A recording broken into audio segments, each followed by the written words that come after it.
A woman who lost 2 husbands to the contaminated blood scandal has been telling of the anguish she suffered when she had to watch them die.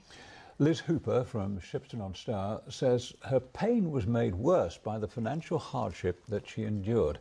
In her words, she was cast adrift by the authorities. From the inquiry, our correspondent Alison Mackenzie reports. 2 husbands, both haemophiliacs, dependent on imported blood products in the 1980s, prescribed on the NHS. Jeremy, on the left, contracted hepatitis C, but doctors didn't tell him for 10 years. He fell desperately ill.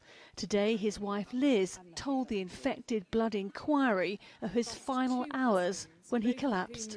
Jeremy had an immediate cardiac arrest. They were able to start his heart again, and they rushed him to surgery to try to repair the damage, but they weren't able to repair the damage, and Jeremy bled to death. That was 2008. By chance, Liz's next husband was also a haemophiliac. From infected blood, he contracted hepatitis C and HIV. He too died after falling desperately ill at home.